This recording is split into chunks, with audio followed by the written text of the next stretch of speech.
What's up, rockers all across the fucking world?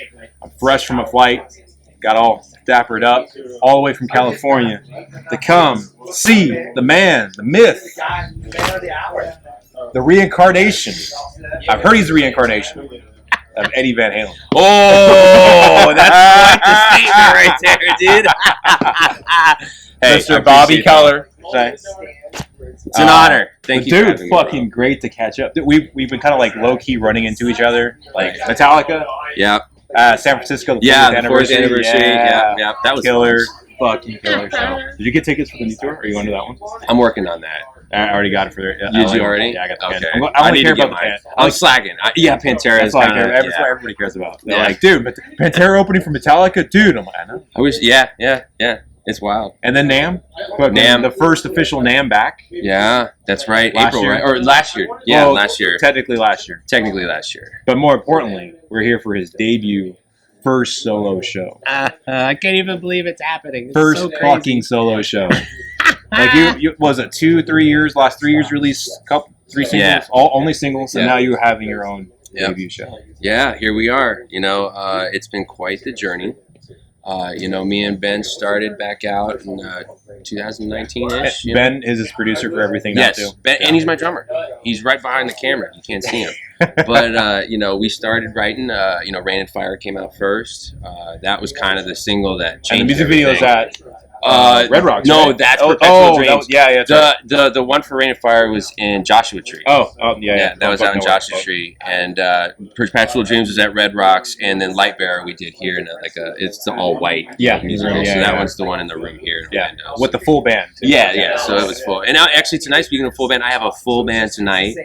Ben's playing drums. I have Adam Phillips, who's playing rhythm guitar and some lead stuff too, and then I have Tanner Keegan from Tremonti. He's playing bass with me. Oh shit! Yeah, we're really excited. Well, we're all friends. We've all been friends. Everybody knows everyone. Yeah. Right. Yeah. We've all been friends, and we're all just kind of here now. So it's just a bit cool.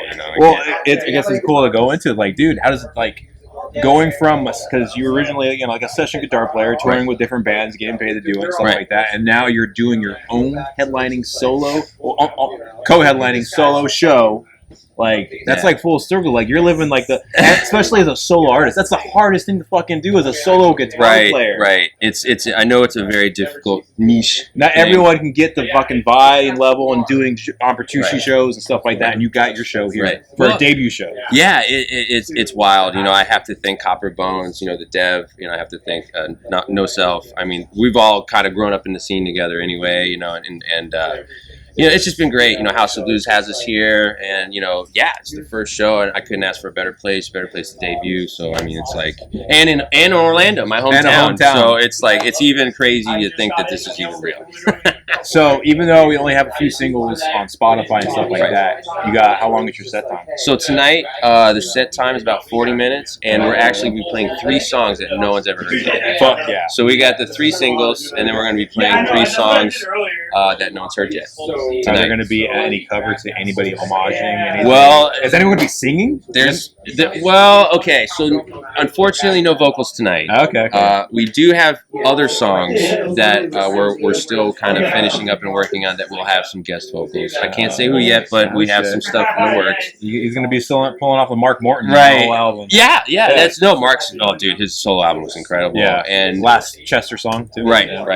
And so we're just kind of we got some surprises up our sleeves tonight, and we're going to be paying some homage tonight to some people. So I think it's going to be fun. Yeah, I was hoping nice crap, and heavy. We're going to get some Bobby vocals. Yeah, right. No, this is why it's so instrumental because I can't sing. Hey, you can have that voice for that punk fucking dude, the Fat Mike Pike stuff. Right. That's true. Maybe. Everybody has a vocal somewhere. Right. He's got to find the right tone and key you're going anywhere. Well, I guess another good way is dude, let's talk about your rig, what you're doing, because you have some cool shit at home. What's going to be your live rig? I'm so excited. Tonight is actually the debut of my new 4x12 cabs that Driftwood made. Yeah. And I'm so excited about that. We were testing out a bunch of different speaker combos and stuff like that back in Germany when I was up there for the Guitar Summit.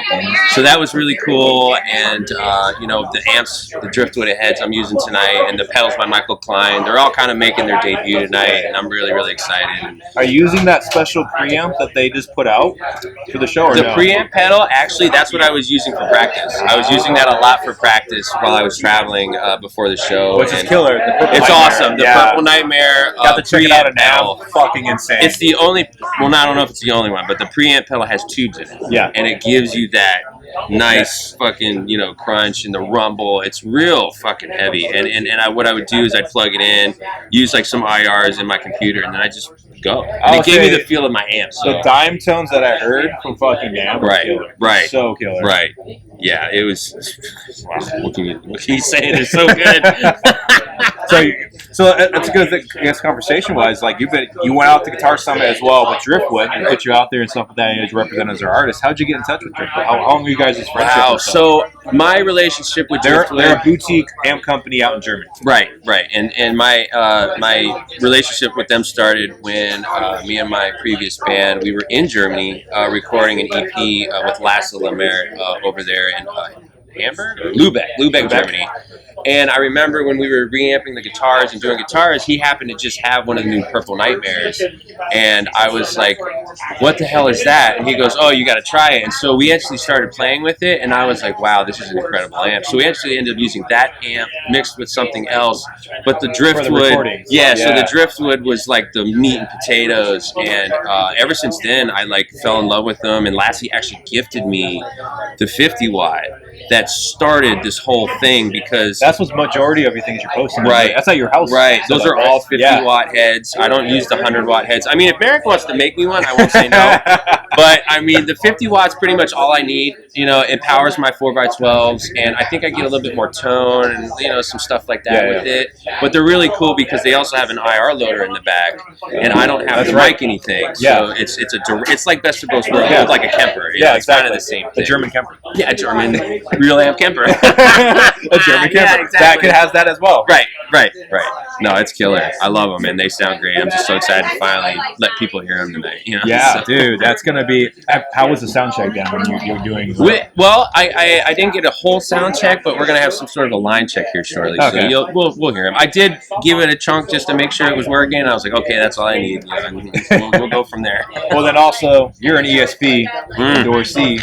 Yeah. Which one of your beautiful ESPs are coming out tonight? I don't know if y'all see that. So tonight I have my main M2, the Ghoul. I call it the Ghoul 3. Yeah, with the black fade. Yeah, that's pretty much my go-to main. I'm grabbing that first thing. It's in drop A. We have a different tuning tonight as well, drop C. So I'll be playing my Ghoul 2, which is the Glow. Knowing that you're in drop A, freaking with the Driftwood stuff, like, dude, your mids come out really fucking clean. I'll tell you this, dude. I'll tell you the sludgy. secret. I'll tell you the secret to that, and I've been telling a lot of people this is a lot of that comes from the EMG Bone Breakers, because those are Kirk Hammett's signature pickups. Which I have White Zombie and it's set in drop A. Right. So that's the only thing I have for it. So with those pickups, because Kirk has to have his stuff voiced differently with James, when I tune my guitar way low, they really help push that. And it's like, no sludge tone whatsoever. Yeah, it was a very happy mistake, honestly. So I'm really stoked with them. EMG's has been phenomenal, and obviously those pickups rule. So I'm either using those or like the 5766 set. So I'm usually using those two. But yeah, that's kind of why that happens. So it's like a little bit of a mixture. Plus, there's the pedal I used to from Michael Klein. That's the Sammy Douay Pierre, the Diebuck. Overdrive. Yeah, that thing rules too. So it adds just a little extra sauce to the Driftwood, which I like. So you're a good mixture of digital and analog. Right. I'm best of both worlds. Yeah, because it's like you don't want to go. It was funny. I was like watching the whole Jerry Cantrell video and Rick Rendown. It's not all digital set. I don't like the new digital set age where you have a computer running everything. Yeah. But they do have someone manually changing. That's cool. Yeah, I mean nowadays it's like not every band or every artist can afford to bring out a keyboard player or a synth player or things like that. So I wasn't even going for back. No, but I get you. Thing, yeah. We're talking about back and track. Not back and We're talking about guitars. Just for they have their whole rig sets on their computer. Right. And I know Petrucci does it. Everything's set up on of time automated system, like where the Germans use it and switch over. Yeah. Which is cool, but you kind of fall into that whole falling in reverse scenario, Right. where you lose your laptop, Right, yeah, you're fucked. you lose your whole rig. Yeah. It's not a good thing. So you got to have something like a good back. That's a great. It's hard to lose a 2-band. It's harder in a laptop. Especially in a rack. Yeah, right. In a whole fucking rack and in a freaking travel case. But so like, how long was your ESP? I don't think a lot of people even know that. How long has been your ESP family like running? Wow. So ESP, we've been I think it was about 2013, give or take. Yeah. I Almost had a decade. Yeah, a decade yeah. now? Actually, Yeah. I think it is. Yeah. I think it is coming up on a decade. Yeah, it is. Yeah, Yeah, it is. 2023, Yeah, bro. we're here. So it's been a decade. Holy shit.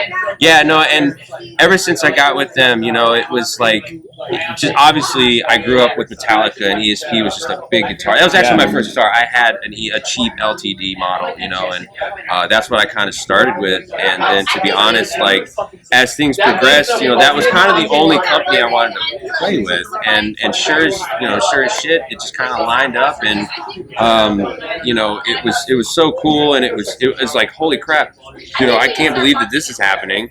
And then ever since then the relationship's kind of grown. We've done some really cool guitars. Yeah. The Blood guitar is pretty infamous with its own little thing now, and it should have its own Instagram. I think I should start its own Instagram.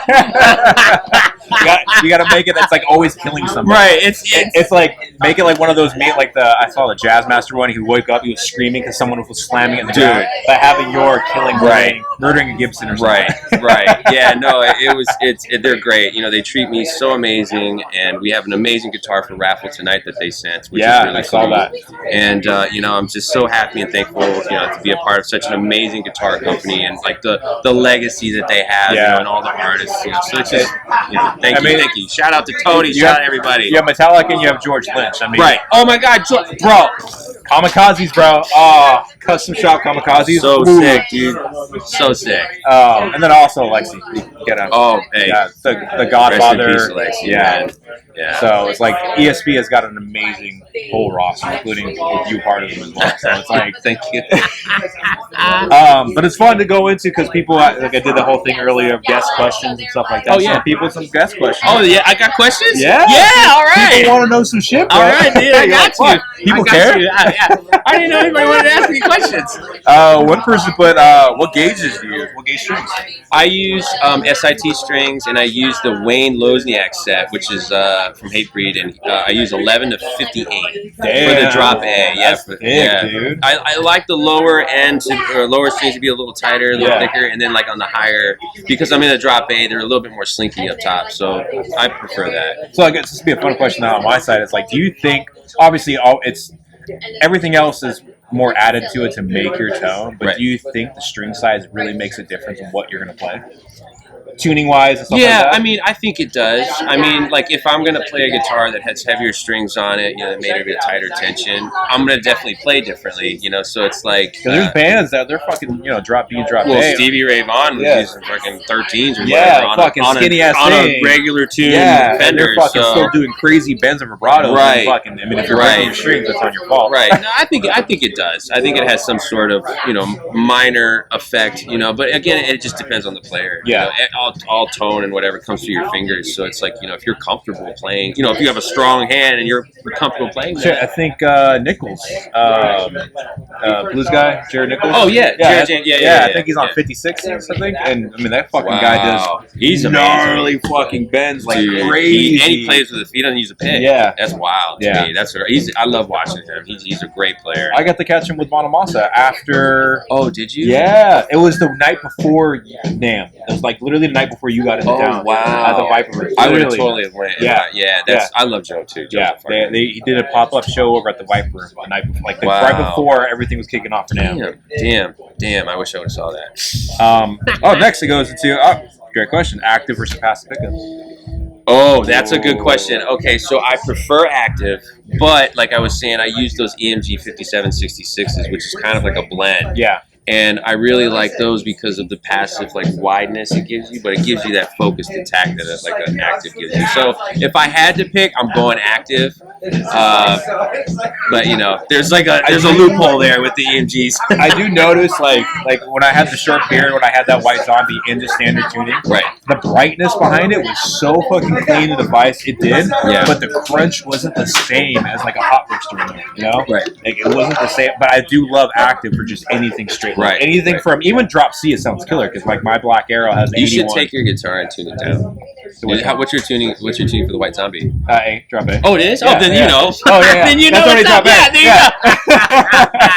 go. Because I was like, because I was working with another band, they all do strop A, so we were like, this is gonna sound killer with that with the bone breakers. It did. Like the mids and the highs are fucking perfect. There it is. But yeah, same thing. I wonder It's if like Kirk knows that. Like Kirk, your pickups are so good. Because like even the Aero series, most of like ESPs has EMG 81s in them. Pretty much. 81, 85s, and those still killer too. Right. I think I've only seen EMGs or like a Seymour Duncan or something. Yeah. This one was going to be an interesting one. Shred War, if they're still alive, Dime versus Eddie. Ooh. Somebody asked me this question one time, and the way I answered this question, Eddie Van Halen. He inspired Dime, by the way. So a lot of Dime is because of Eddie. Yes, especially those first three Pantera albums, so hair metal. Right. So and they were in standard tuning. Right. So I'm gonna have to give the edge slightly to Eddie. Just because of that fact. And that's the only way I can get that. Because I love them both. I have Pantera and Dime tattooed and Eddie tattooed on my leg. That's right. They're both right there. You know, and they're both my favorite guitar, you know, two of my favorite guitar players. And I just think because Eddie influenced Dime so much is where that, you know, why. Yeah. But that's pretty much, you know, how I answer that. I was almost going to wear it, but I was like in a rush this morning. I have the last tour Damage Plan shirt. Oh, get out of here. You have for I want a picture. You got to see it. I want to see it. Or if you haven't, I want to see it. That's sick. Yeah, I was like, I snagged it. Someone was selling it on Dbot for like $20. Oh, dude, Depop rules. You can find so much stuff on there. So as soon as I saw it, I'm like, this needs to come to my closet. Needs to come to my closet, bro. Hell yeah. But what's next for the future, 2023? Oh, man, we got a lot of cool stuff coming up. Singles, album, EP. So we have the EP. We have 6 brand new songs that are done.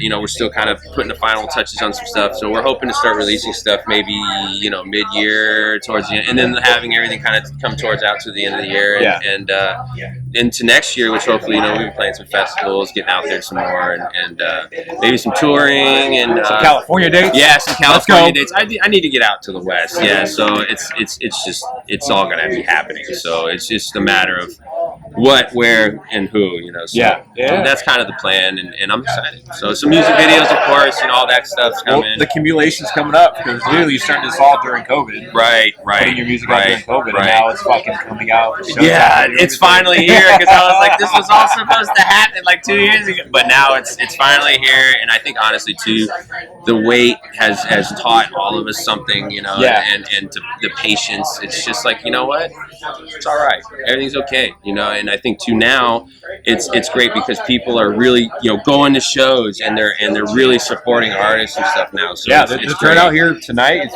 fucking huge. Oh yeah, it's one of the best I've seen for a HOB, especially you know, for local bands. You're always wondering, oh, local bands at HOB, it's not gonna be. No, it's fucking a big show. I don't know if it's sold out, but it's pretty fucking. I don't know yet, but it's great. I can't believe there's people here. Well, dude, like I said, I wasn't gonna miss it, especially with you guys going with the dev. So bad, and stoked to see it all. This is probably gonna be dropping sometime next week. Yeah, next week. But have it all posted up. All his links, streaming everything. Follow him, like him, buy it, everything, heart everything, share, buy merch. Merch is always appreciate it. Yes, thank you. So be on the lookout, and you're gonna see this dude shredding across America. See you soon. We try, man.